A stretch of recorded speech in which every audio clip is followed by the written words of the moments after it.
Yet AOC keeps defending it, saying gender is fluid, language is fluid.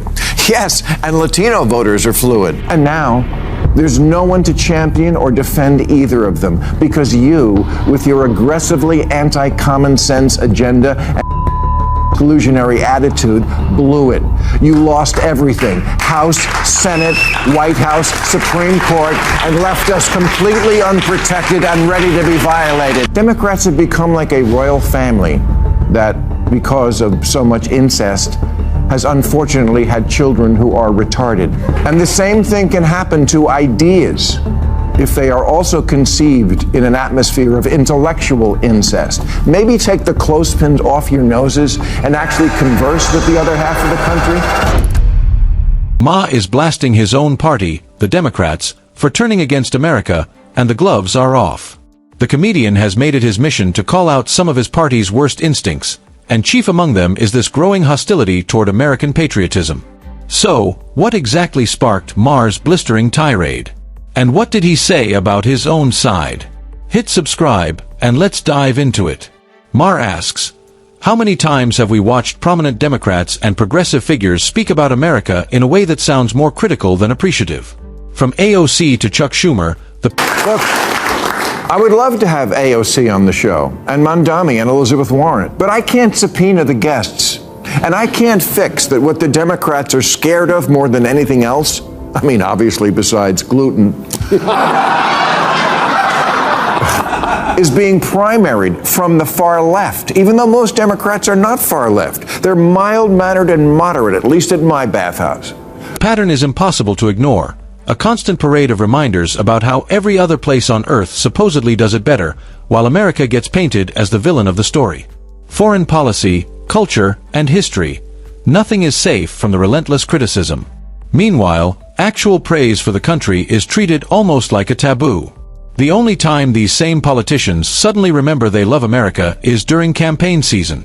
Out come the flags, the patriotic speeches, and the talk of American exceptionalism and opportunity.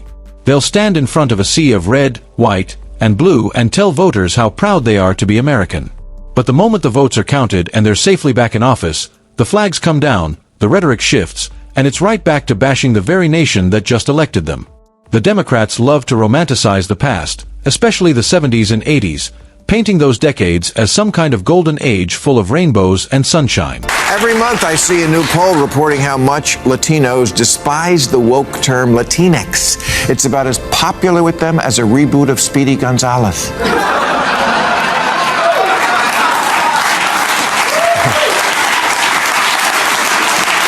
Even the country's oldest Latino civil rights group came out against it, yet AOC keeps defending it, saying gender is fluid, language is fluid.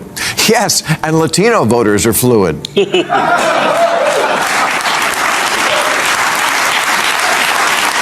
And more of them now than ever are identifying as Republican. So are Asian Americans, whose support for Democrats is down 16 points since the last election. But Maher says that nostalgia is pure fiction. America wasn't actually better off back then than it is today, and he's not afraid to say so. In one breath, Maher dismantled that entire narrative, arguing that the data, the quality of life, and the opportunities available now far outweigh whatever rose-tinted memories people are clinging to. What's even more striking is Maher's insistence that we're better off today, even under a Republican administration, than we were under previous Democratic ones. That's not a small claim coming from someone who identifies as a liberal himself. It's the kind of statement that cuts against the grain of his own party's talking points, and it's exactly why his words are landing as such a direct challenge to the comfortable myths Democrats love to repeat. Maher takes aim at Democratic politician Cori Bush and the broader rhetoric around America being built on stolen land, arguing that this kind of language reflects a deeply negative view of the country. AOC says so many people in this country hate women. Oh, geez. Even the guy at the party who pulls out a guitar is like, way to ruin the fun. Congressman Jamal Bowman says capitalism is slavery by another name. No, it's not. It's the thing that has given more people more prosperity and hope than any other system, flawed though it surely is. It's the kind of statement that reveals a worldview where nothing about America is worth celebrating, No progress, no founding ideals, no redemption arc.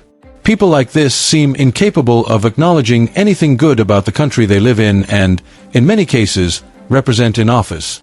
No matter what happens, economic growth, civil rights progress, or technological achievement, the instinct is always to criticize, never to give credit. To them, America isn't a flawed nation striving to live up to its own ideals. It's a country that started on the wrong foot entirely and has never managed to course-correct since. Maher's frustration stems from watching this kind of rhetoric become normalized within his own party, where self-loathing about the nation's founding gets mistaken for moral clarity. AOC's reaction to Trump defeating Kamala Harris becomes another example in this framing of how some progressive voices seem more frustrated with voters than willing to You love to speak truth to power, and we always should, but you have completely lost the ability to speak truth to bullshit. The Democratic polling firm Blueprint told Democrats months ago that black voters, aka their supposedly liberal base, were more likely to find the president too liberal than too conservative. They also found that voters didn't just want Harris to distance herself from Biden, they wanted her to distance herself from what they believe the entire Democratic Party has become, a Portlandia sketch. Consider their own message. She just can't wrap her head around the idea that, for millions of Americans, Trump was simply the more preferable choice. Instead of reflecting on why that might be, the instinct is to blame the electorate rather than the message. But you really can't fault Americans for choosing sound, grounded ideologies over the excesses of woke culture. Voters aren't obligated to embrace policies and rhetoric that feel disconnected from their everyday lives just because a candidate insists they should. You can't blame people for preferring common sense over ideas that strike most ordinary voters as impractical or even ridiculous. That's not a flaw in the electorate. It's voters doing exactly what they're supposed to do, choosing what actually makes sense for them. What baffles Maher, and honestly, should baffle the rest of us too. And now one idea that's getting a lot of attention is the Dems need to find their Joe Rogan, a liberal Joe Rogan, because that's why Kamala lost. Republicans have a podcast. Okay, maybe. Or you could consider this. Instead of conjuring up a new Joe Rogan, ask yourself why you lost the old one. Because he used to be on your side. He smokes pot on the air. I don't think he's that much of a far-right ideologue. Is this persistent push among Democrats to introduce socialism into America when it's capitalism that built this country into what it is today? The innovation, the opportunity, and the sheer economic dominance America enjoys didn't come from central planning or government control. It came from free markets and individual ambition. Compare America to many countries Maher associates with socialist systems, and he argues the gap in prosperity and freedom becomes hard to ignore. We're miles ahead in nearly every meaningful measure of prosperity and freedom. This is exactly why Maher says he genuinely doesn't understand the contradiction at the heart of so much progressive rhetoric. How can you claim to love the country while rejecting the economic system Maher believes helped create much of its success? To Maher, hating capitalism while professing love for America isn't principled, it's just incoherent. The message here is simple. If Democrats want— And the same thing can happen to ideas if they are also conceived in an atmosphere of intellectual incest. Maybe take the clothespins off your noses and actually converse with the other half of the country. Stop screaming at people to get with the program and instead make a program worth getting with. While rejecting the economic system Maher believes helped create much of its success. To Maher, hating capitalism while professing love for America isn't principled, it's just incoherent. The message here is simple. If Democrats want to lead this country again, they need to understand that loving it has to come first. You can't spend years bashing the nation, mocking its founding, and questioning its values, then turn around and expect its citizens to hand you the keys to run it. That kind of disconnect doesn't go unnoticed by voters, and it shouldn't. America, for all its flaws and ongoing struggles, remains an extraordinary country, one built on opportunity, resilience, and the freedom to pursue a better life. That's precisely why people from every corner of the globe would give an arm and a leg just to experience even a fraction of what's available here. Until Democrats reconnect with that basic truth, their path— I will conclude by saying the reason I'm so mad at the Democrats is because as a voter, the issues that were important to me were democracy and the environment.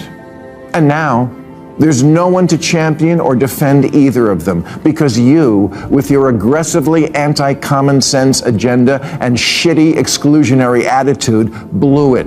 You lost everything: House, Senate, White House, Supreme Court, and left us completely unprotected.